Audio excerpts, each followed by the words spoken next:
Welcome back to the Storyboard podcast. My name is Justin, and my wife Kirby and I created this podcast to talk filmmaking and all things creative. Today's guest is an entrepreneur, he's a YouTuber, and some may call him a fitness influencer. He just released his feature-length documentary, which I had the honor of directing and creating, called I'm Just a YouTuber. I'm so thankful that he took time to come out and hang out and talk about this documentary. I do apologize because for some reason, my mic did not work. So I had to go through and manually raise my audio through Kirby's mic to be able to hear what I'm saying. So if the audio quality is not that good, I do apologize. But yeah, I'm so excited for you to check this episode out. Today's guest is Christian Guzman.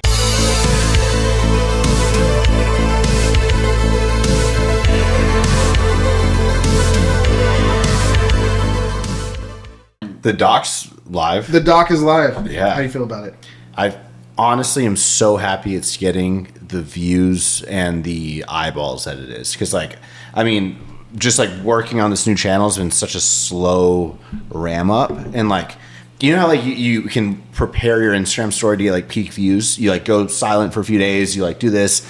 Well, YouTube's, a lot trickier to do that, right? But it did it. Right, it's 1 out of 10 by far. 1 out of 10. So I'm just super happy about that. What do you have to do for YouTube to peak the views? Get lucky, honestly. I actually had 9 out of my last 10 have hit 40,000 views or more, which is a really consistent streak. It's not one's here and here, but this one's 60 something thousand. Are you uploading regularly? I'm trying to do Monday and Thursday. Okay, I bet that has something to do with it, on Yeah. a consistent schedule. Yeah, I noticed on my Instagram.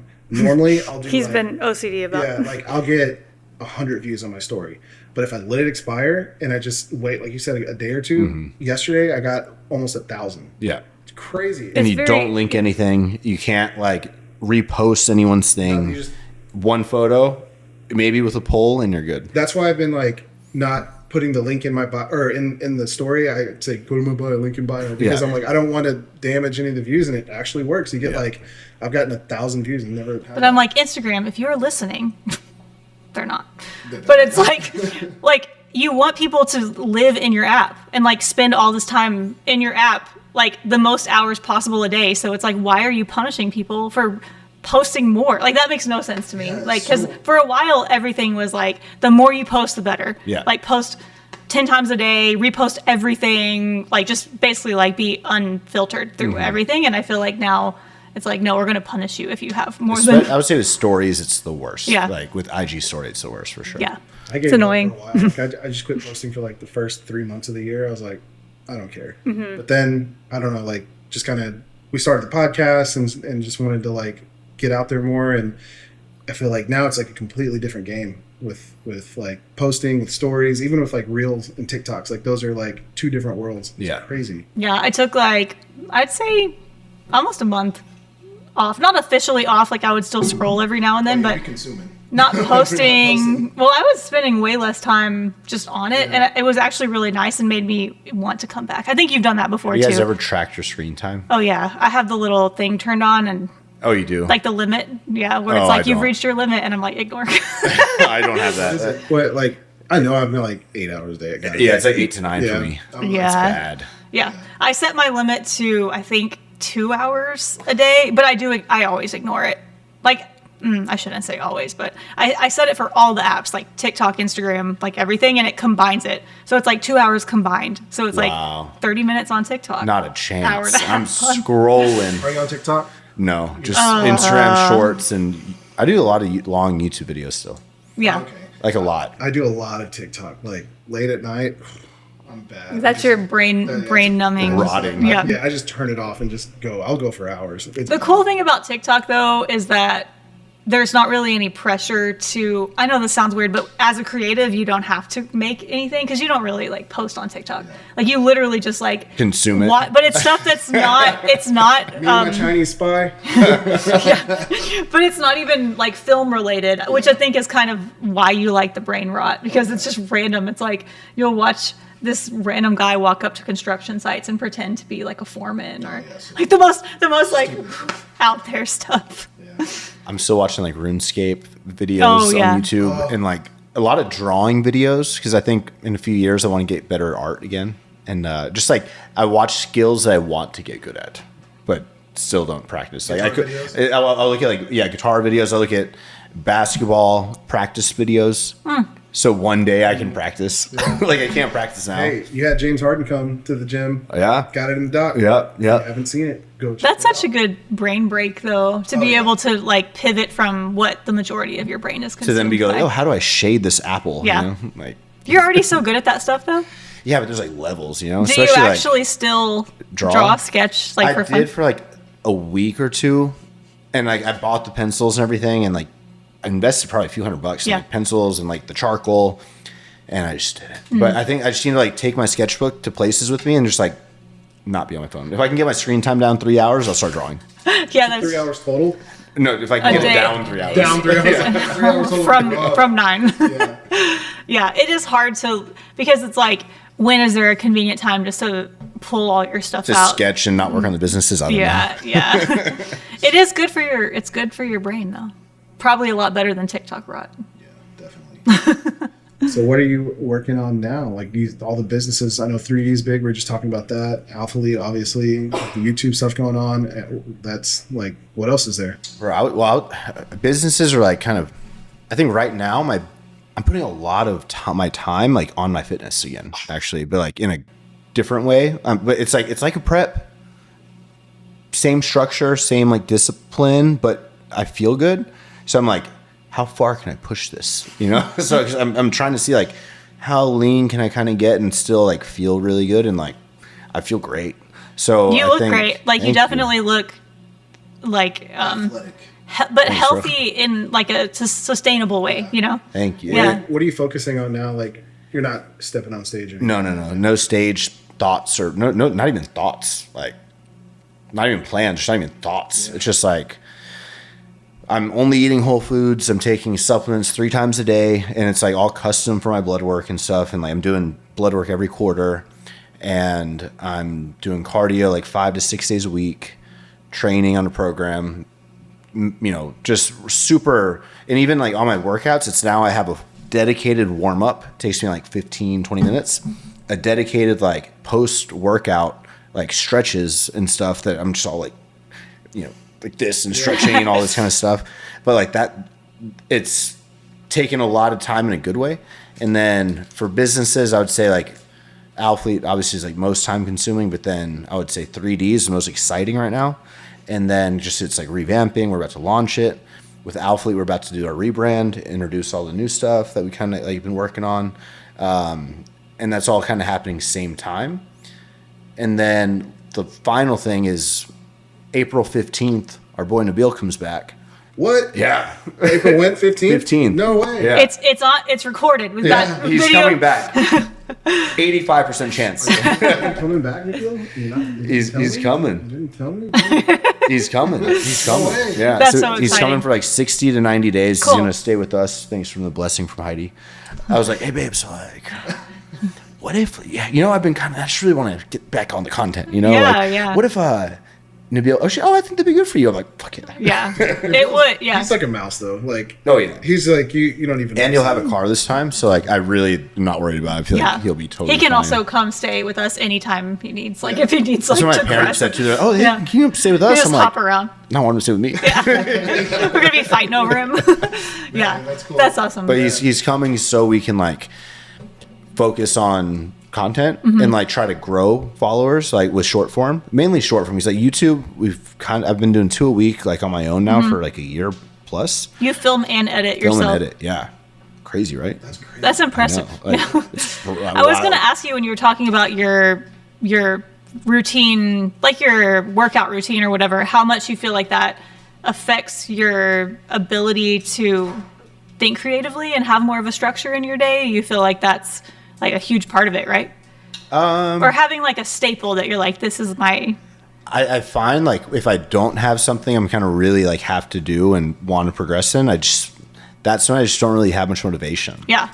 But it affects the other stuff. Like, Yeah. it's like a ripple effect. I Yeah. feel like I've seen that in just in like the way that you function at your best, you know? Yeah, so now it's kind of like I'm getting a taste of the prep mode where I'm like, all right, I'm on, but I don't have to. So I'm trying to see if I can just hold on to it. Yeah, and it's not as extreme. Like, it's not to the level of to where you're starting to, you know, like your thoughts are all scattered and stuff. Yeah, well, I really think like, and then I'm like, man, maybe it was just like all the Adderall and stuff like that was kind of making me like feel so drained.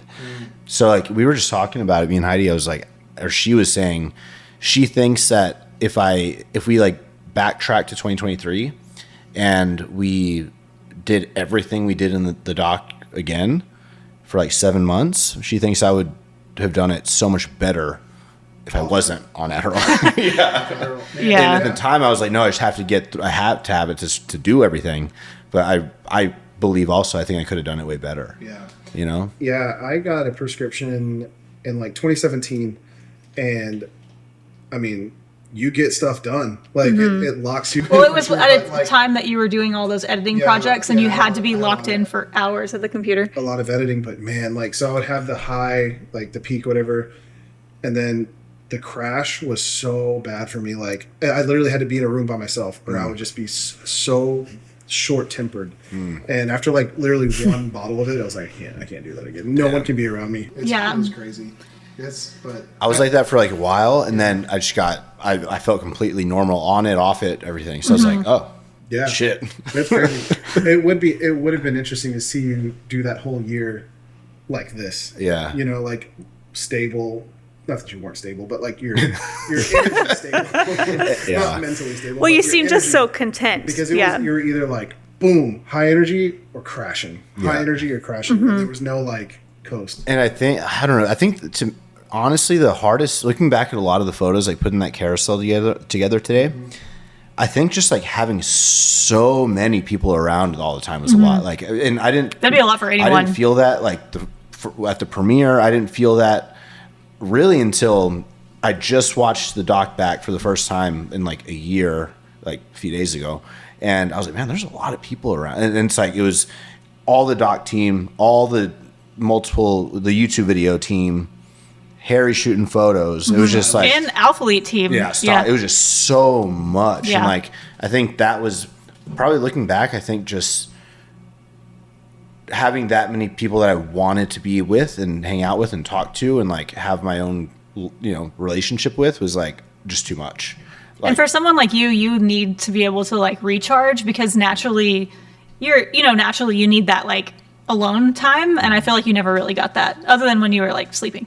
Yeah, or traveling and staying in Florida or something. Yeah, it was hard though, because you committed yourself a lot to like the YouTube videos, and then like I remember you committed 1 day a week to the documentary. No matter what you gave me that day, which is great, and then to like it might have just come with like a laundry list of other commitments. That's on top of like you prepping for that crazy show. So yeah, it was like, I think it was almost accidental you had that many people on, but it was a lot of people. I remember like Vegas was stressful. Vegas was a lot. Man. Pittsburgh wasn't bad. There's no way that, we couldn't have gotten all that content without it. No. I mean, not just the content, but it was like he said, you had committed to an image. You had committed to like your even your diet plan, coaching, like everything required people, Yeah. And I feel like that was part of what you signed up for, which was insane. But I haven't watched the documentary back since the premiere, like on purpose. I watched it last night. So I did the commentary last night, and that was the first time I've watched it in a year. And it was like, oh man. And so when you recorded it, did you... In its entirety. But did you just stop it and talk about individual memories? I just kept going. I kept like rolling through it. Were there parts where you're like, oh, I would have done that different? Oh, so Really? so many. So like, I talked about this in the commentary, but we didn't know we were making a documentary. Not at all. But in my post, I was like, the goal was like kind of shifted. I didn't say this, but like it shifted from like a 3-part thing to like maybe a single video. It started with 1 video a week. I was like, hey, we should do like a cinematic reel. Like I would come 1 day a week and film you and make it like really like kind of darker and more moody. But like short form. Yeah. Right? And then I did the first That was your idea? The short form? Yeah. Oh, wow. Like, who is that? Well, because I was thinking like you had your YouTube, so that was already like giving all the information. I was like, what if I just came in and just kind of like was a fly on the wall and just made it like really cinematic, and you could just upload it on Reels or whatever. And then you saw the edit and you're like, this is cool. We should do like every other week. Well, and Yeah, like we'll do a that. voiceover or something. Yeah. So I combined two, and I think you saw that one. And you're like, what if we did it every month? And I was like, yeah, we could do it. And like at the end of every month, we'll upload it and, just have like another series going on YouTube. So it'd be a little bit longer form. And then it was, I think you went to Florida with C-Bum and you started talking with them. And I kind of like dropped it in your ear. I was like, it'd be funny if we did a full-on documentary. And you mentioned it to them. And I think they were the ones that talked you into doing it. Really? Because I remember you texted me and you're like, how you feel about doing a full-length documentary? And I was like, never done that before, but damn, I don't even remember the details of that. Really? Mm-mm. But yeah, it was hard because I didn't start out knowing that I was going to go for the long haul like that, and I didn't start the story out in the beginning. So, in my opinion, when I watched the documentary back, the first half is kind of rocky. It's kind of like there was no storyline that I followed. Yeah. Until I think it was when we went to Florida with Chris. That I kind of mapped out the story and I'm like, okay, this is what I'm gonna start trying to focus on here on out. Yeah. But yeah, it was, man, literally that year was. But you could say I've ever done. You could say that about anything looking back and being like, I would have done stuff different. Like you said, like I would have done prep different, or I would have like filmed or edited or captured more, captured less, had like, I don't know. I think that's the specifics that like. Would you have captured more or less if you could do it again? I think I would have captured more, but different things. I would have loved when I wasn't filming you to go film the people at Alpha Elite. I feel like there was like more of a story there of getting like that flip side of it, or like just I only filmed you one day a week. I think it was so like we only did talking sit downs like every so once often. in a while. Yeah. And I would have loved to just get more in your head and just like, all right, sit down and talk. But again, I think that was like a different time. Yeah. And everyone was trying to get that from you. Like you needed that for your YouTube. You needed that from the meetings and Alpha Elite and everything. So it was really hard to get that. By the time it came to me and you're like, we should do it tomorrow, right? Yeah, we can do it tomorrow. Or like it would be a more polished version. Yeah. Like, when you're like exhausted and going through the motions versus it being something that's like, okay, like I have the mental capacity to sit down and be genuine and authentic in the conversation. I feel like that's draining, even if you're not already drained, which you were. So I think if I were to do it again now, I wouldn't hold the camera.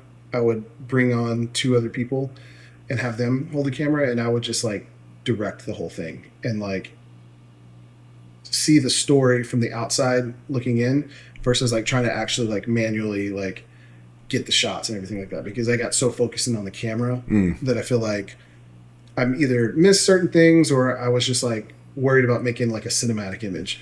But yeah, because when your brain is able to not worry about exposure or like camera set, especially filming an entire featured documentary on the red. Yeah, manual focus, everything. Yeah. I feel like there's moments that you probably could have seen that you would have been like, oh, this is part of the story that you missed because you just weren't able to see it.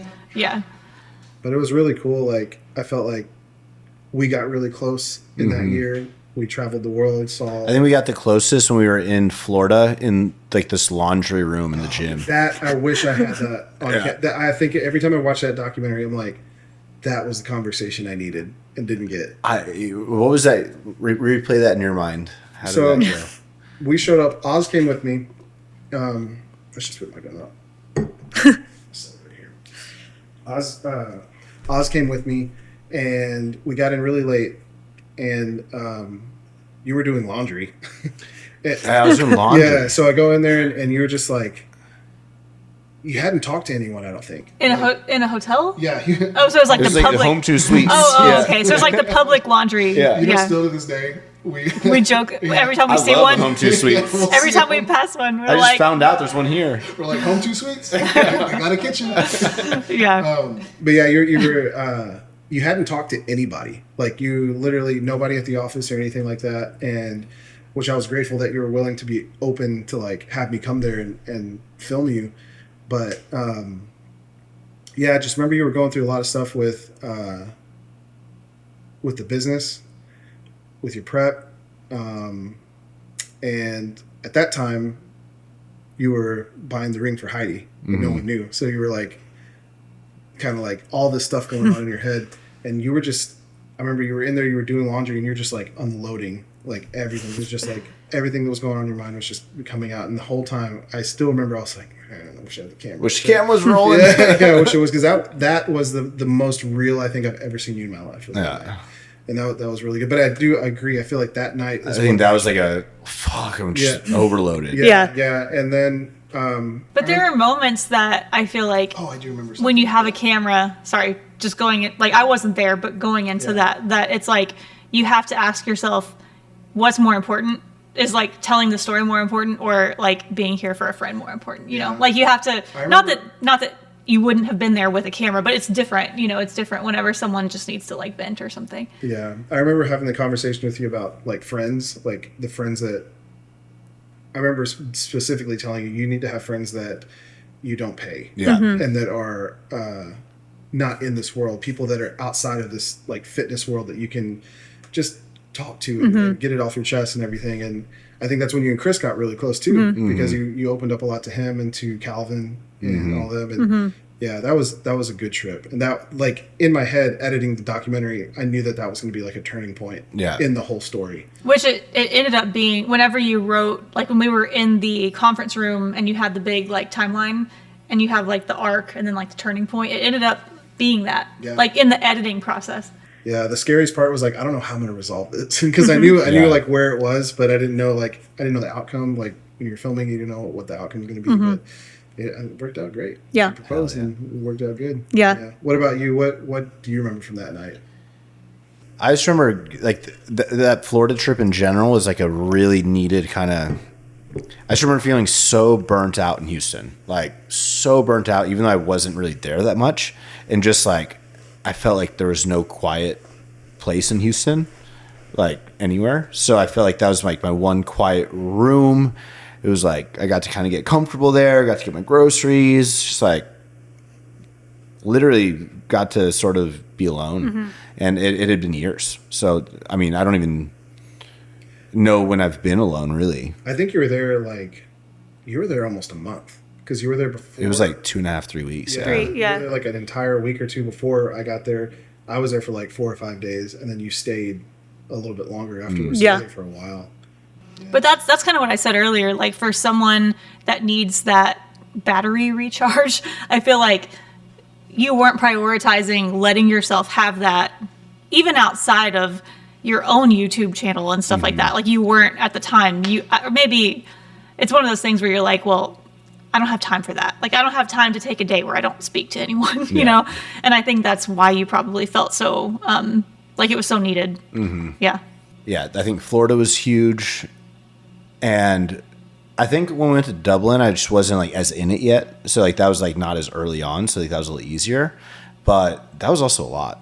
Like that was a lot with Dublin, because I think we drove with Rob to the UK for a show, then back, and it That was was just a long like drive. It was like over 2 hours. Yeah, it was a lot. It was a lot. Yeah. And We did a lot of traveling, because we also did, we went, I don't know which order it was, but we went to California with Ashley. Then we went to Tampa. Was that even in the doc? I don't think so. No, I have that entire trip. Yeah, you have that whole Yeah. trip. 'Cause I remember some cool drone shots. I talked about this in the commentary too, where it's like I have that. I have more stuff in Dublin. Oh, I did forget about Tampa. Tampa's when you got those dizzy spells. That was for summer shredding. Oh my god, that was so. Because we did an was that Alphalete- during summer shredding? We did an Or during Alphalete prep? shoot, and there was a show there. Yeah, you were on prep. Yeah, I can Yeah. move. Yeah. There was a lot of It happened traveling. twice in that year. Yeah. Maybe that's a sign. I was doing too much. I Yeah. don't know. Well, duh. Your body was like, hello. It was like, stop moving. Yeah.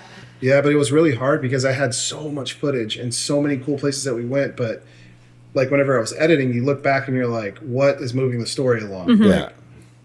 We got really cool shots there, but nothing happened. Yeah. Like nothing like projected the story forward.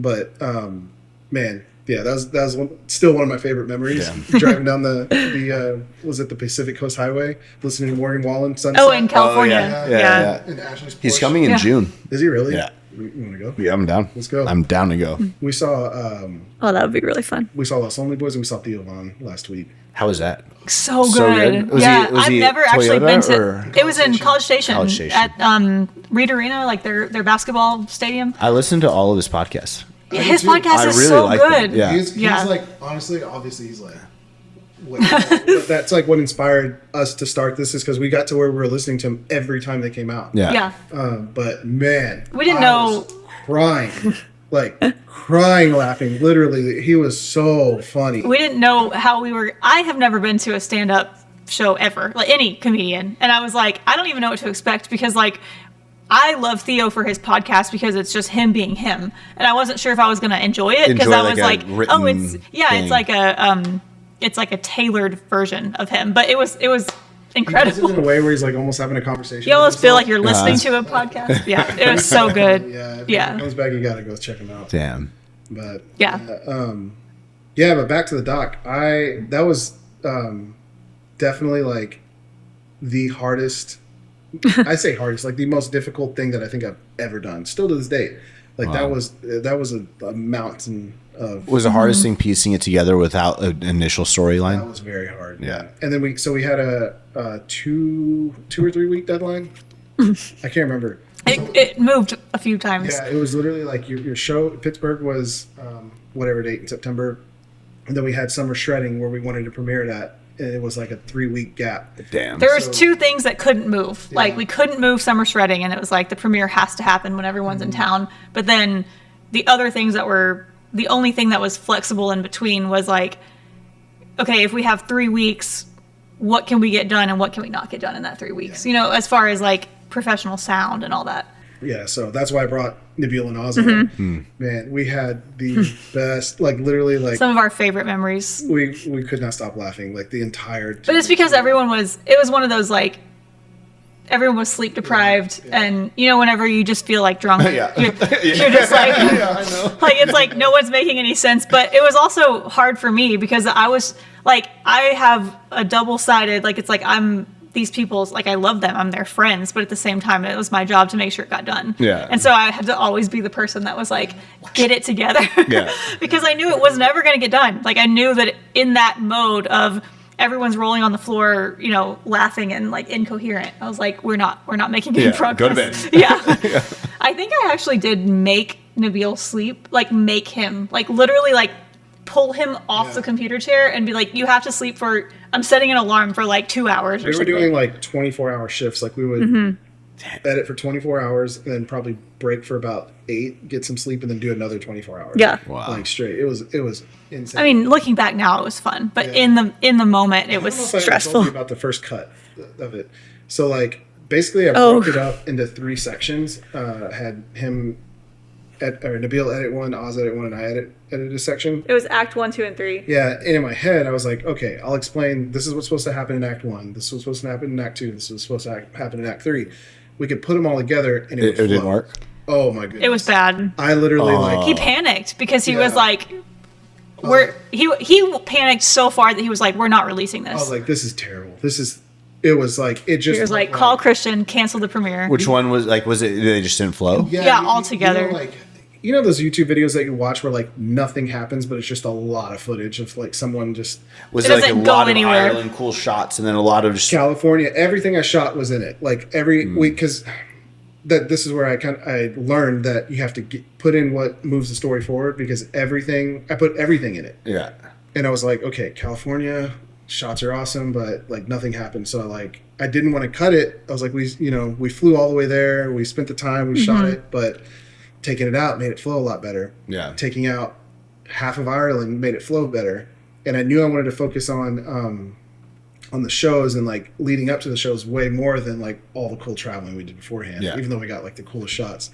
And focusing on the transitions between y'all's sections, because it's like you can't just have one person's edit end and the next one start. You know, like the flow, even with the story, even though it was like on a timeline, you can stick it together, but it was like how is it flowing and transitioning between? Did Nabil do the first part? Oz do second part? Yeah, so and you did third part? I put Nabil on the intro because he's like famous for your summer shredding intros. Yeah. So I was like, I want this to be the summer shredding intro of intros, like the best thing you've ever done. Which it was. That was a great intro. Yeah. He literally spent the majority of the 2 weeks on that. In the credits, like all the And then Oz did the middle and I did the end. And honestly, it was funny because at the I think you gave us like a week deadline. Our first deadline was. We had like mini deadlines, yeah. And Oz's was like the most done, the best. I mean, which is no surprise at all. Yeah, he was like he like didn't miss a deadline ever, and him and Nabil were like. Nabil was like way behind. I was way behind. I was learning Premiere. I'd never edited in Premiere before, but since they both had, I was like, well, I'll learn it so I don't make y'all learn Final Cut. And I was so slow. Damn. And, it was insane. I mean. It all worked out. It all worked out. Now we're 1 out of 10. Yeah. 1 out of 10. That's crazy. Yeah. So what is it? Is it your like most highest performing video right now? On this channel? Yeah. Out of the last 10, I think this one will grow. The only one that's like higher than it will be the What Happened to 3D. That one's at like 120 or something. I feel so weird, like all consumed in views now, but it's really fun restarting the channel. Like, just the fact that since hitting 80K, I'm almost at 81. I'm like, it's been probably 12 years since I like refreshed the subscribers. I'm like, oh my God, 5 more people subscribed. But it feels so much better this time around because it's like to get new people is a lot harder than it was. So it's like more rewarding. So I did all the math. It should hit 100K in like 5 months if I keep this up. That's so I'm exciting. Like, yeah. I feel like it could also be like exponential, like as you get more, you know? Yeah. Like it kind of grows faster and faster and faster. So maybe you can beat the 5 month mark. That'd be cool. Well, I try to think about what happened the first time around, and it was really slow the first like 2 years, and then I collabed with Chris Jones, and that gave me like 30K. That got me to 50. Wow. And then I remember from like 50 to 100 kind of started happening quick, but 100 to like 500 was like so fast. So it's weird how you can like creep and then like you zoom. just never know. So it's like I'm really trying to commit to 2 a week, no more. Like with Nabil, I was like, oh, we could do every other day, but it's like, no, let's not get them used. Because I think the reason my first channel failed was because of the time periods where I would go inconsistent. I'd go away for 6 months, I'd just come back with a bang. You set the expectation for daily vlogs, and then people like give up when they're like, nothing for the rest of the year. Yeah. So I think by just like doing it different this time around, not putting too much effort in the thumbnails, not like it's better for my peace of mind at least. Yeah. So, What I don't know if I've ever actually asked you, but like, what made you start filming? Like, just the fact that I was in school and there were like 5 to 7 people I would watch online do it, and I really had a lot of free time, and I don't know. I think I just really wanted to be like Greg Plitt, to be honest. did you do it with the intent of like trying to grow, or were you like more trying to record your progress? Record the progress, like 100. There's no part of me that was like, oh, this could be a thing. Yeah. How long did it take you before you started like seeing growth or started getting subscribers and stuff? Honestly, I remember the first few videos getting like 1,000 views, which is great. Yeah. Like, and I remember like Right off the bat. I remember like even my first few videos always having like at least like 3 comments. So like the fact that happened, I was super lucky because I don't know what it was like to have like 0 views or 0 comments. There was already an interest when you started. Yeah. Like that's really cool. And back then it was like natural teen physique update.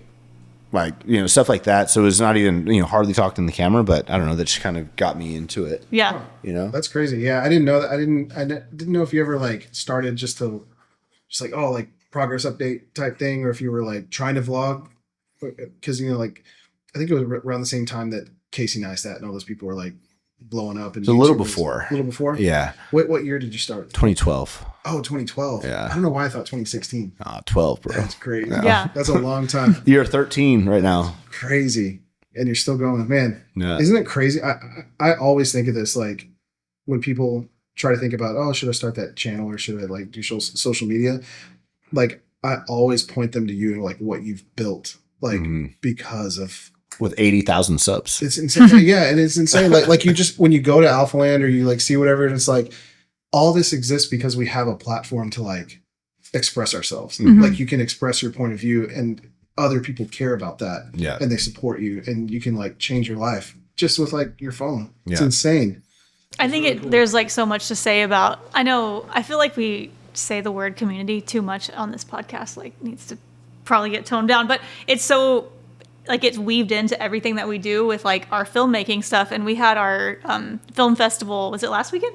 Like 2 weeks ago. The local Houston one. And we were talking about the fact that film festivals are what they are to us because it's like you have real life people around you that are kind of like, you know that they went through the trenches with you. I mean, even if it wasn't your film, it's like, oh, they understand because they've been through it and they made it this far and they had an idea and didn't give up on it. Yeah. And there's something that's so powerful about that. And I feel like that automatically makes you friends. Like that's what Alpha Elite and Alpha Land as like a physical building. That's what it is. Like the whole, I know we talk about community with Alpha Elite a lot, but it's crazy that it wouldn't exist if it weren't for a group of people that just all felt like, hey, you know, I see myself in that. Yeah. Which is really cool. Like and your story that you like share with people is so cool. Yeah. It's like you built a house and like let people come into it. Yeah. Yeah. And now there's like 3,000 people going all the time. It's crazy, right? So cool. Yeah. I remember in like, I guess in the thick of like Alpha Land opening in 2021, 2022. Yeah. So many people were moving here. Mm-hmm. It was crazy. Like, oh yeah, I'm here from California, here from New York, like all over. So much so that like Missouri City like put a blip to where it was the most.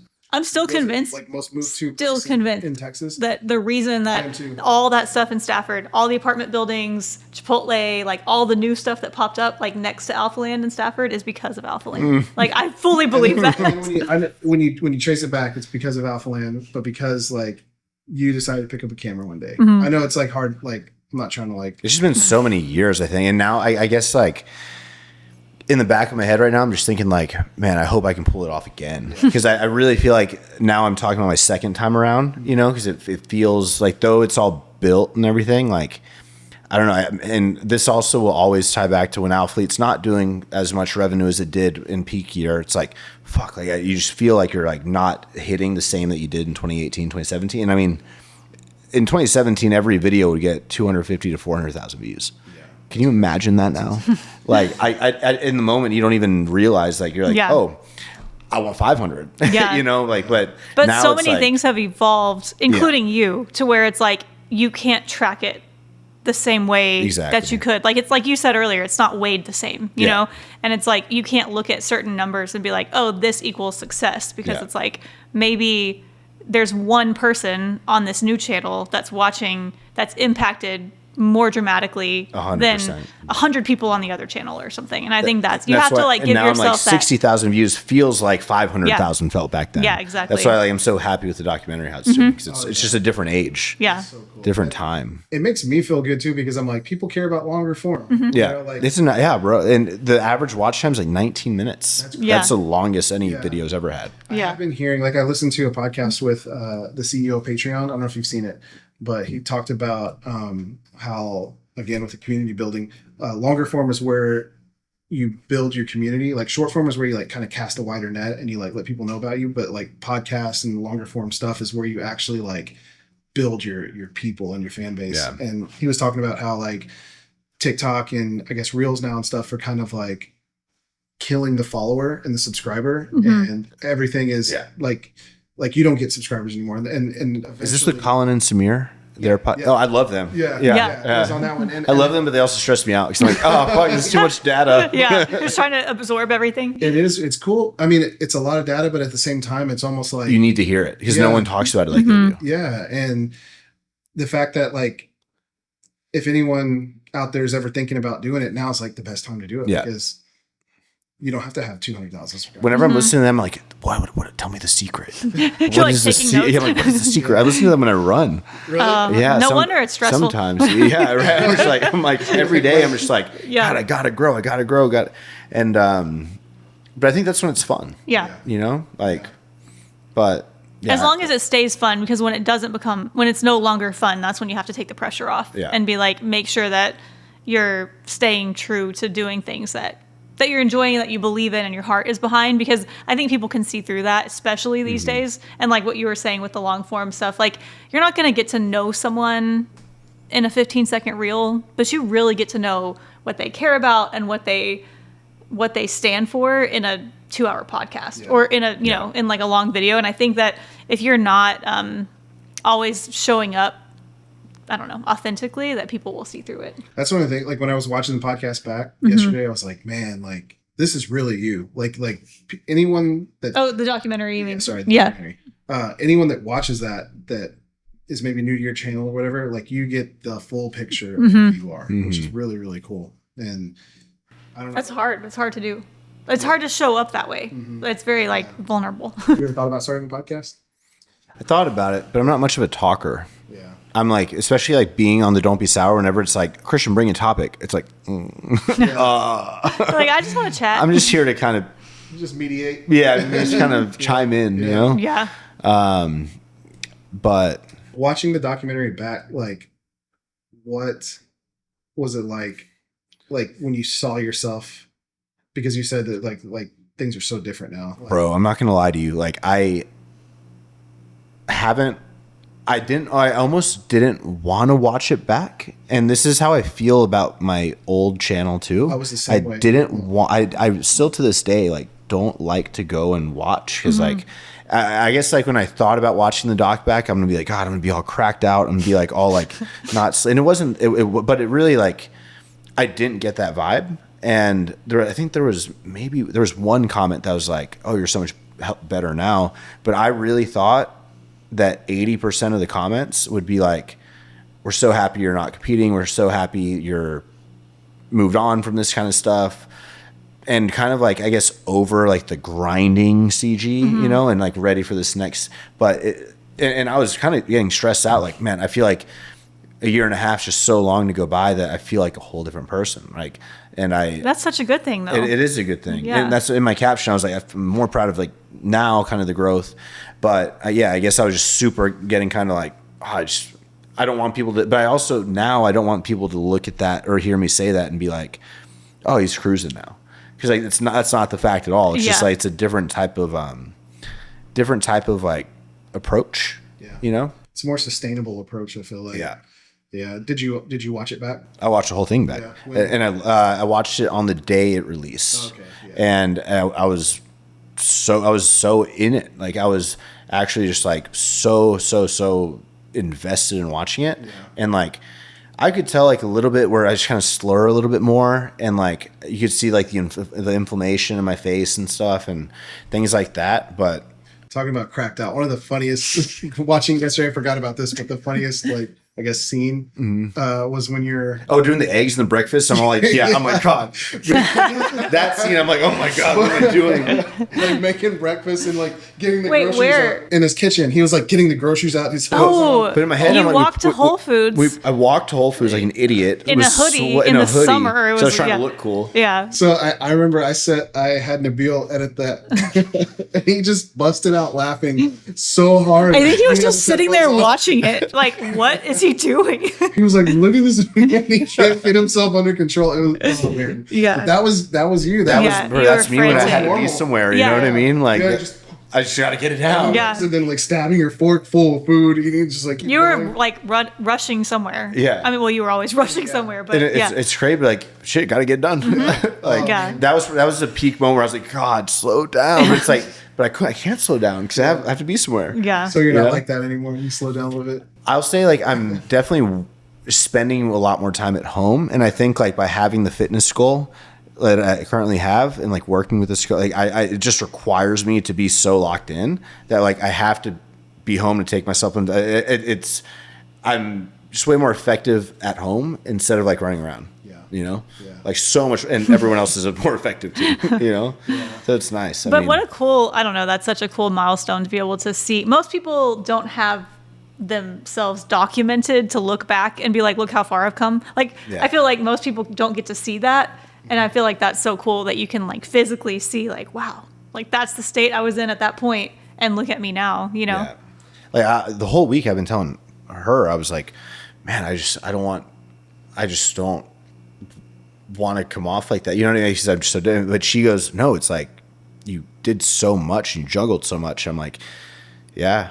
I mean, and I guess like that's the part where you're like kind of proud of the 2012, 2013, where it's like, oh, you didn't stop filming videos, you stuck with it. It's like, at least I stuck with it. You know what I mean? Yeah, that's what I was saying earlier. It's not something to look back and be ashamed about. It's Yeah. like you did what you had to do to accomplish what you did. You know, I feel like it's not like you look back and be like embarrassed that that's the state you were in, because it was like necessity, you know? I even feel like it about the 10-year video, to be honest. Oh, yeah. Really? For sure. Oh, yeah. Yeah. Just because like anytime people ask me about the goals, I just like will shut down. I'm just like, and it's until it's going to take me probably a few more years to like come up and be like, I actually don't care about a pro card. But I actually don't care. You know growth. what I mean? That's And so. you told me that like, before I even announced the 10 video. You're like, yeah, but I go, Kirby, what if I don't hit goal number 9?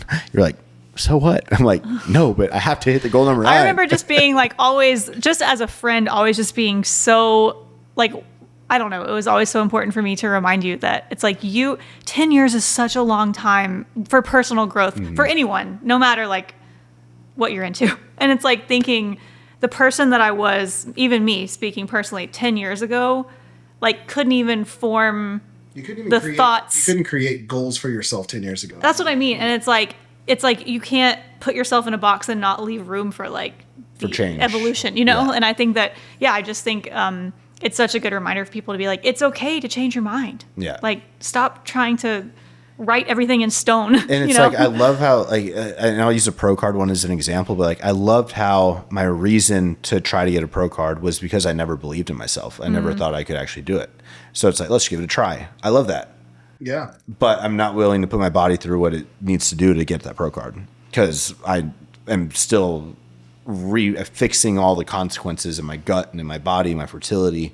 And it's like that, not worth it. And you 5 years ago was willing to do that. That's what I mean about like the fact that your priorities change as you get older and the things that you care about, family or whatever changes. I just think that's so special. Like I have such a like special place in my heart for like people recognizing that, because I've done it so much. My entire life I've done that. Like I've said, like if I say something, it's like I said, like it's chiseled in stone. Yeah. Like it's forever and it can never change. And if I was 16 and I said that I wanted to be an astronaut, like I would never not do that, even if I hated it.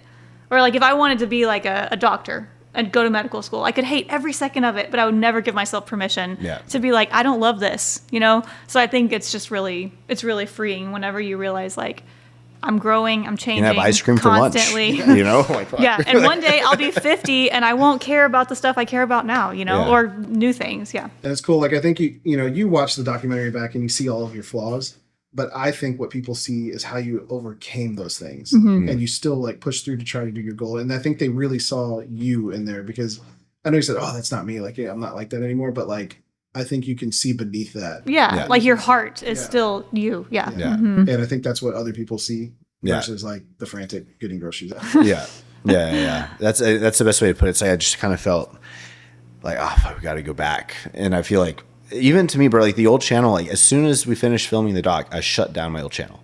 Crazy. Yeah. But shut it down. Yeah. And so I just haven't, literally from that day, have not revisited that. Since show day, I've not taken stimulants like I was. Like it's like a true chapter. That was the chapter close. Like I mean, that's remember, like I remember I was wearing that blue shirt and with the racing shirt, and I knew I was hinting at it's time to go wrap this up in Houston or wrap this up. So I knew it was time to go get the ring, wrap all this shit up. It was like, happy we're done. Let's go. Kind of deal. Like part 1 and now it's like part 2 of your life. Well, yeah. It's cool how everyone's life has like mile markers like that where you might not even know it in the moment, but when you look back, you're like, wow, that was like that channel was a chapter. Yeah. I really feel like we always talk about this, like in my life or our life, like chapters come in like 5 to 10 year increments. And I can almost feel like when there's going to be a transition, and they're always rough. Like every time it sucks. But because you feel so lost in between. Yeah. And you're like, what's next? Or like the unknown. And now that like, I'm 36, so it's happened several times. I can start to feel, and maybe it's me like subconsciously doing it to myself. Like I'm so like, okay, I've been kind of here for a little too long. Let's mess things up. But it seems like it comes in every like 5 to 10 year increments, and it's always really rough. But the outcome, that's how you grow. Like it's you kind of go through like a hard time, but you come out better. Yeah. That's so cool. That's just such a cool. I'm just thinking like how it was probably hard for you. I haven't watched the documentary back because I mean, it's not about me, but I've changed so much too. And just being in it and knowing like how much of my life was like a part of, like it's good. Like there's obviously like a lot of people in it that aren't there anymore and everything like that, but I'm so close with everybody. Yeah. And I feel like it's a good, like you said, like a chapter marker. Like this was that time of all of our lives. This captured that pivotal year for me perfectly. Yeah. Yeah. Perfectly. And like almost even that whole time, like the whole 5 years before that. Yeah. It was cool. I don't think I could have made that same documentary for just anybody. Like Definitely not. No, yeah. No like, way. it took You us- had to have like that background, like personal connection. Years of a relationship and knowing to like be able to like open up or like have you open up, that way. And yeah, I think it was like the perfect. The most important question: would you do it again on the red? Yeah. You would? You know why? Really? Yeah. I 100% honestly, thought you were going to say no. Me too. I would. Okay, it wouldn't be my first choice. I would do it again on the red, but I would probably do it on like a FX6 or something now. But the reason I love the red was because All the Sony people are just I know. screaming right now. The reason I love the red is because I didn't have to think about my settings there. I can adjust my ISO, my white balance, everything in post. So when something would happen, I will say for editing's sake, I mean, dial it in even there. Ozzy and Nabil, like during like the color grading and Yeah. everything, everyone was like, wow, this is like but it takes like 30 seconds to boot up. So when someone's walking in the room and everyone's like, oh, hey, it's like, okay, hold on, let me like you might miss a moment. Yeah. boot it up versus like the Sony's, all right, you're rolling. Damn. Yeah. So, But it looked beautiful. I just recommitted to my FX3. really? Yeah, because I've been using like for a lot of vlogs, I've been using the white Sony camera, and like there I can do 2 vlogs a week easy. But as soon as I switch to the FX3, it's just like she can't hold the camera. If the lighting changed, she can't change. So it's just a lot It's a bigger more commitment. effort to like just because then I start rethinking about the clip or whatever instead of just like clicking record. So like that, anytime I have a camera jump, it kind of slows me down. Yeah. So yeah, Why'd you switch I back just over? got one of those filters though. Oh yeah. And just it looks so much Yeah. crispier. Yeah. Like so much It's hard better. to weigh. It's so hard to weigh it's like you said, am I missing moments or is it like worth the better quality? Yeah. Documentary moments outweigh quality, in my opinion, 1,000%. I would rather have a GoPro moment than a red, like perfectly composed, whatever, and miss the moment. Like, Yeah. yeah, 1,000%. But I wish I had this FX3 when I shot that documentary. No, yeah. That was, I remember, It actually pairs well. Like you can mix Yeah, the if footage you and it watch, looks. so the footage of you in Pittsburgh where you're like getting sick and falling over in the Airbnb. That was FX3. That was FX3. And then, Yeah. Because that was like from the vlog, kind of, right? yeah, I think Nabil shot. Yeah. That. And then at the show days, that was mixed FX3 and red footage. And Because Sam helped Yeah. he filmed Sony, right? Sam. Yeah. so it's actually like it's The kind of hard to hybrid of tell all. which one's which. Damn. It worked really they worked really well together. Damn. You just don't have as much wiggle room after the fact. But yeah. But I'm shooting a new film next month in May, and I'm bringing another DP on, and he shoots on FX6. DP? Director of photography. Oh, okay, nice. So like the guy that's actually like gonna light it. And, So does photography director take photos or they set the scene? so They man the camera. like it's called director of photography. I don't know why like photography. I've always wondered when I see that in credits what that job does. So they are like if you look. Well, at back in the day, film is a bunch of images strung Yeah. together. So director of photography is like director of the imagery. yeah. So So like setting the scene, like the shot. Yeah. Basically, as a director, if I'm the director, you're the DP. I would tell you how I want this scene to feel, the colors I want, and just like explain the story. You would interpret that into physical. We're going to use this camera. We're going to This lens. We're going to bring in this color here. So it's like everything you see, they're in charge of. It's a way bigger job than I thought that was. Huge. I yeah. thought that was like, I always thought director of photography was like, I guess that person's job. Like, where do the photos go? like I was like, BTS or I was like, something. I was thinking Harry. Like, okay, where do Yeah. they post all the photos from these movies? Yeah. There's they're called on-set photographers, and they. But still images, I mean, like I said, photography was like the moving images, like the DP is the. And this is like something that I've learned in the past year about like directing is not what I thought it was. Like I thought directing was that like Creating the Yeah. shot. yeah, and it's not. It's all about what happens in the camera, like in the Full on storyline and all mood. acting, all story. well, and directing the actors is like, I mean, there's even like acting coaches and stuff too, Yeah. but it's insane because it's like if you're not even worried about the camera or looking at the camera, you see so many more things that you can't see if you're like, what's my ISO at or something, you know? Yeah. Yeah, so like a really good explanation was in The Dark Knight. Christopher Nolan. So the guy that played Commissioner Gordon said that he only ever got one piece of direction from Christopher Nolan, and I don't remember what scene it was, but he said he just went up to him really quietly and he said, "That was perfect. Let's do it again. But there's more at stake here." And so then the actor takes that and they interpret it into like whatever that means. And if you have a really good actor, they'll give you The cast is responsible for like bringing the character to life. So that's like what directing is, more so than like, I mean, I guess there are like camera directors, like there's no one says you can't like mess with the camera stuff. Well, yeah, some people like grab the camera every now and then, but then some, like on big movies, you have your DP, your director of photography, and then you have a camera operator. Yeah. So like the DP is responsible for saying, I want this camera, this lens, I want it to feel whatever, like bright and sunny or whatever, like the visual is. And then there's like someone under them that's responsible for like actually doing it. Setting the settings and like holding the camera. So there's so many different. 2026 is a big year for movies. Yeah. I'm excited for next year. Have you seen anything recently? Movie wise, not really any great movies. I've seen a lot of really good shows recently, like The Penguin. I love Oh yeah. Do y'all mostly watch stuff at home or you still go to the theater? home. Well, when we go to the I go to the theater more than we go to the theater. Yeah. By yourself? Yeah. That's cool. Do you just go see random stuff or you only go if it's like a specific I'll one go that if you're it's like something wanting I to want see? to watch. Yeah.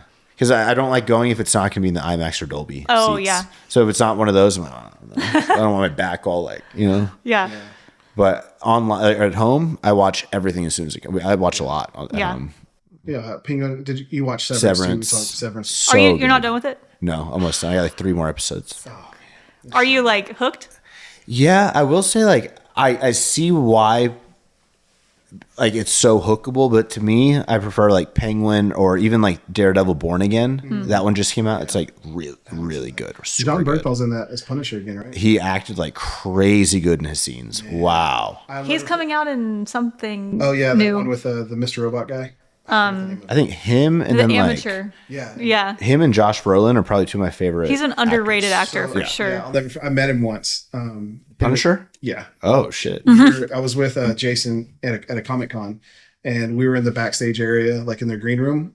And you're back there with like literally every actor, like Stranger Things kids were there. You have to like be cool. Cobra Like you Kai can't cast was be a there. fan. Oh wow. Everyone was. Jason Momoa was there, and our Jason and Jace Bernthal. John Bernthal were John Bernthal. friends. Yeah. And he comes in, hoods on, like heads down, real quiet.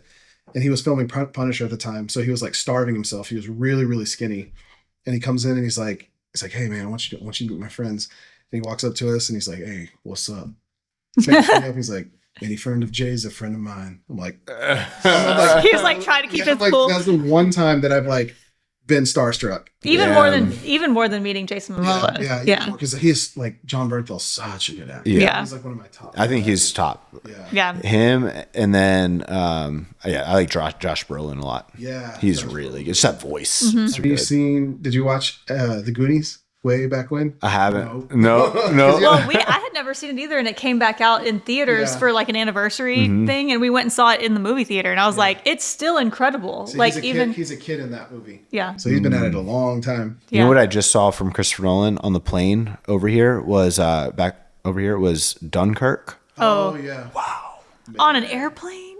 Yeah, and it was kind of like I feel like airplane movies are like it was like not, glitchy and stuff, but the screen is like. But I think he's my by far. I know it's like probably most people's favorite, but like just his color, his framing. Yeah. Like, you can tell it's like the Batman movie, but in 1932. Yeah. I'm like, wow. He's insane. Yeah. Did you ever see The Odyssey coming out? Can't wait to see that. Oh yeah. Whenever, what was this? Probably like 3 or 4 months ago, she got us tickets to like the Houston Symphony did like a little quartet, and it was all Hans Zimmer music, and it was all lit by candlelight, like thousands of candles. But it was in the Houston Airspace Museum or whatever. Museum. So we were literally in this giant hangar with World War II planes, and they were playing the Dunkirk soundtrack. It was. Wow. Like you can't even explain. Like we had goosebumps. Like it was just like it was the coolest thing. You could have heard like a all have pin to go drop. see that. Wow. Yeah. Whenever it comes back, such a like crazy experience. It like weirdly made us emotional. Even it's like, oh my gosh, like why is this? It just is like so moving. Nolan's the goat though. He's insane. He's so good. Yeah. Just a new hobby I want to start. I want to play violin. Oh really? Yeah. No way. We were at the airport and I saw this person, and like I think I could do it. It's just like guitar. Yeah. Yeah. I mean, it's Everyone's Brett's. gonna be like, Right? No, you can't. But I feel like I could learn it fairly quick. Yeah. You know, so like, but you can sit and play, right? You don't have to stand. I feel like everyone's always standing. That's such a you question to ask. Everyone's always standing. I mean, there's no rules. Like the cops aren't going to show up if you're sitting down playing. But you the think violin. you can physically play while you're sitting? Yeah, for They're sure. doing concerts all the time. Okay, Yeah. 'cause I always feel they're standing. Well, it's more like formal. So my growing up, That's my deciding factor. my he's like, that's not cool. I don't want to stand up. My cousins played viola and violin like growing up, but they took lessons like my whole childhood, and I was always so jealous because it felt so like they did like the formal like orchestra, and it felt so like elegant, and I was like, man, because we're like from our small town, no one played anything other than like what's the little recorder, like no one played anything cool. And so, but I always remember them being like talking about how difficult it was, and I played piano, but I was like, never could I ever do that because there's no frets Yeah, it just feels on a violin. Yeah. And I'm like, with a guitar, like you're in the right spot or not, I mean, even guitar is challenging. I'm not saying it's easy, but I can't imagine. I feel like you could do I it, can play guitar. So. but you don't know how to play violin. No, you said guitar is challenging. I said I'm pretty dumb. Well, I can't play. So anybody can play it. Yeah. But I mean, I feel like you could do it. You could definitely sit down and just, you Learn should it. learn stand up bass, like the, Yeah. Have you gotten any new guitars or anything? No. I need to go change. Actually, like all your strings. all my strings need to get changed. So I'm waiting to like do one haul where I take everything. I want to do it myself. I just need to go get the stuff. Yeah. And I don't know because my fingers are dirtier than most. Like, so my frets are really dirty. Like they just like they're like, I had friends in high school that would have like kind of more oily fingers. So like their frets would always feel so smooth. Mine are like dirty. So I want to get a good cleaner. Can't you for take them. them and get it like all of them serviced and cleaned? And But I've done them all by myself before, so I know I can do them. Oh, So I'm okay. like, it's just like, that'll be like lazy. It's like therapeutic. I love changing guitar strings. It's like Yeah. therapeutic for me. Yeah. you always say that about like you've never changed your bass strings and like Oh yeah. People change bass strings. John Mayer came out with I 10.5. saw his string. I want to get. I want them. I saw a guy. He took the can that it comes in. They made a tube screamer out of it, Damn. like the green pedal. Yeah. He took all the components out and got on a wait list to get one. Damn. Still cool. Damn. You saw the Silver Sky? You know, I have been thinking about like when I did actually pick up guitar, I think I'm going to go and I'm going to clean all mine up. I'm going to because I have like 6 guitars. I'm going to go back to Nashville.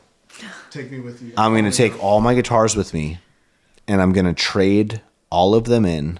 Maybe like 5. Maybe I'll keep 1 or 2. I was like, you got to keep your like OG. But pretty much like I don't really have any. I got rid of all my OG ones because I wanted like these like Fender custom shops, and so like they're all like $5,000 to $6,000 pretty much. But I want to trade all of my Fender custom shops for like a real 1960 something Strat that I fall in love with in person. That was your 2-rock. Yeah.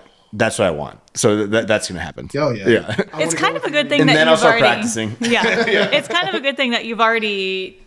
I mean, I've already it's parted not ways good. with them. Yeah, I Yeah. was like, don't you have sentimental? He's so sentimental about like every piece of everything in his. There's only He's one like, guitar I could won't get never- rid of. Really? Yeah. Which one? My Taylor 314C, because that's like when I was in my band, that was my other guitar player, the other guitar player in the band, Jordan, his dad, that was his guitar. Oh, wow. And he traded me for my old Taylor and his. I always looked up to his, like, holy shit, that's like the best one. So I traded him like money plus my guitar for his guitar, and he was like down to do it. So like that's my favorite one because I just have the high school memory. That's like the only one I have a memory to. Yeah, that's awesome. I would get rid of my Strat. It's like a nothing Strat, like a Mexican. What about the PRS? Never get rid of that PRS. That's one that my dad got me. That's what he would grab if the house was on fire. Yeah, that would be one of the only things I would grab. Damn. Yeah, It's beautiful. The Blue Mateo. Yeah. I had a Blue Mateo. I know. Yeah. Fun fact: we had like very similar Y'all lived like mirror lives that we didn't lives even know each other before you existed met. in high school. Same exact color. Yeah. And Taylor, I have a Taylor acoustic. I don't know the exact model, but it's kind of similar, I think. I will say yours is like the real Blue Mateo. Mine was a custom 22. And okay. for some reason, the blue looked. I bought mine thinking it was going to look like yours. But when I got it, it was like more turquoisey and less like blue. Yours is more blue. That's the one I wanted. But I bought mine on eBay and it came in and it was like kind of green. I was like, what? Yeah. So it must have not been like a true blue Mateo. You got rid of it? I kind of traded everything in to like get upgrades, you know? Yeah. We saw Los Lonely Boys about a month ago, and I went in. I was like, oh. What did he play? The guitar player. He had a Strat. It was So I watched the video. His guitar tech completely Frankenstein's his Strats. So they're like they got pickups and Lawler stuff. pickups. I think he said is in them.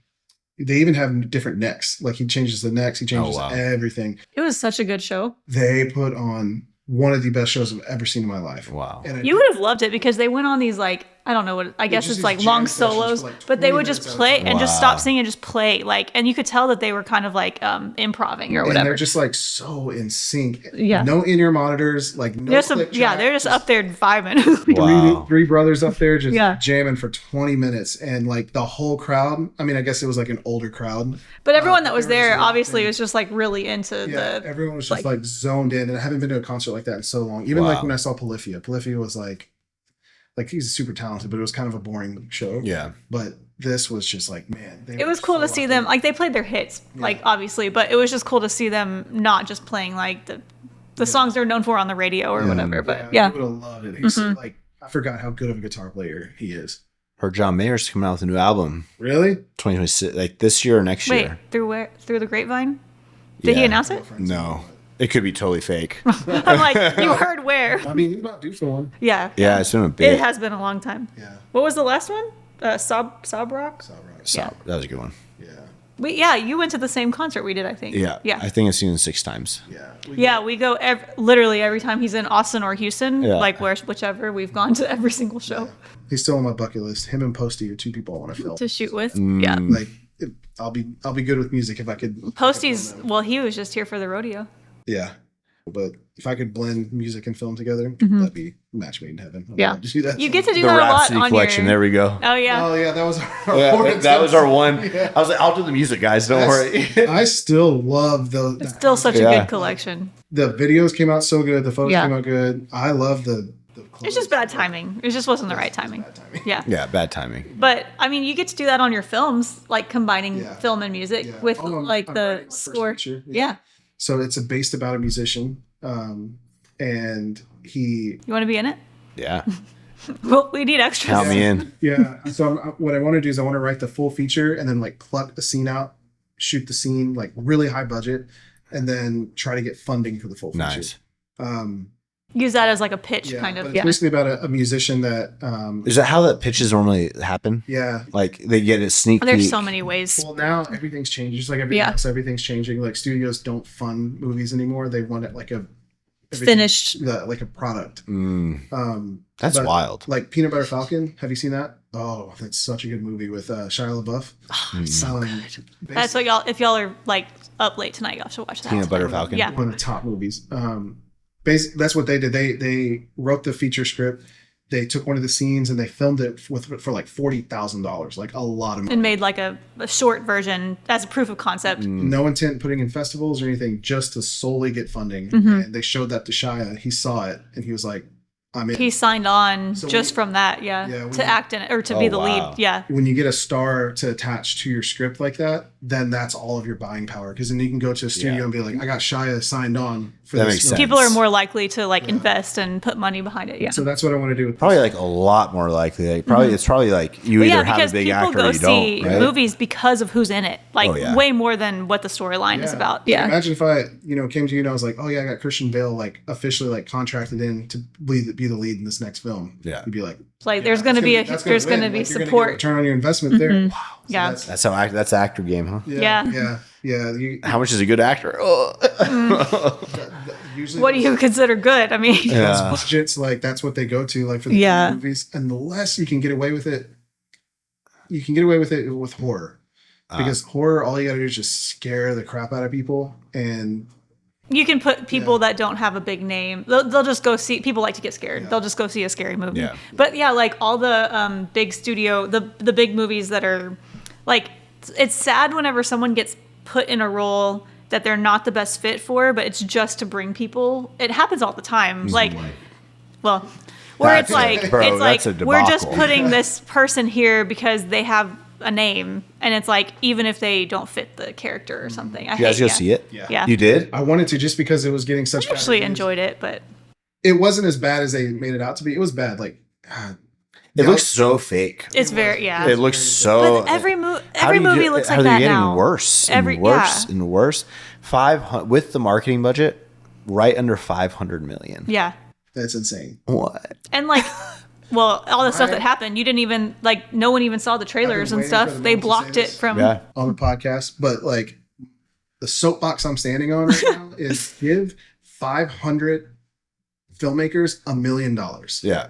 instead of giving one film $500 million and see what kind of And gold you'll you come see out with. 500 way better films. Yeah. That's yeah. a good point. Like, Get Out was like a $3 million budget, one of the best movies ever.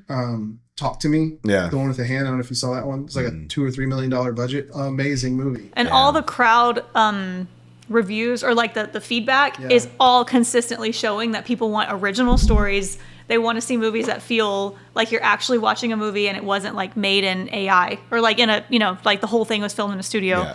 Yeah, it's just crazy because it's like everything is leading that way. I think it's just going to take time for people to actually like throw in the towel and give. Then you see the give in. Avengers lineup, and it's like, Jesus, that's a lot of actors. I don't think I could do one more superhero. If it's Avengers, I film. can do it. I can't. I'll keep seeing I them. can't. I mean, we see all of them, and Did you I'm see just. Captain America, the new one? Yes. You like it? I actually liked it. Do you remember them? I forget them. I watch them a lot. Okay. Yeah. I just. like you repeat watch them. Yeah, that's why I got Disney Plus, just so I could watch Marvel. Over and Oh, over. okay. I just feel like I go during see COVID it, especially. and then I walk out of the That was theater, and I'm like, oh, that was entertaining. But then, like a forget. week later, I'm like, I don't even remember what that story was about. Yeah, I mean, I would say other than like up until the Avengers, I think they were good. Yeah. And then they've been crap since. Yeah. So I But- used to be such a huge fan of all of them until they started making everything like. Once Endgame came. Once it was like Yeah. infinite multiverse, everything, and it's like we're gonna take over the world again and again and again and again and again. Like I just couldn't like Yeah. get behind them. But like I like Punisher, like real. Bro, you're gonna like Daredevil Born Again. Yeah. It's really, really good. Oh, I can't wait. Really good. I want to start that tonight. Yeah, You guys like the Penguin? Yes. Yeah. That was Good. so. it was filmed so well too, like visually. I thought the story, the acting, everything. Yeah. So What's the main guy's name? Colin Yeah. Farrell? Incredible. And that makeup. Did you watch the like how long it takes Yeah, he's like a every day? thin Or dude. Yeah, that's Yeah. insane. Yeah. Season 2, then Batman comes out, and then I'm excited for Doomsday. I'm excited for Superman. Yeah, I'm excited yeah. for that. I'm interested to see how The public perception is. and how he takes the whole DC universe, like James Gunn. Yeah. How he like revamps it. I'm There's a lot going to be riding on that Superman. Oh yeah. Because people are already like looking for stuff to like. Did you ever get in contact with him?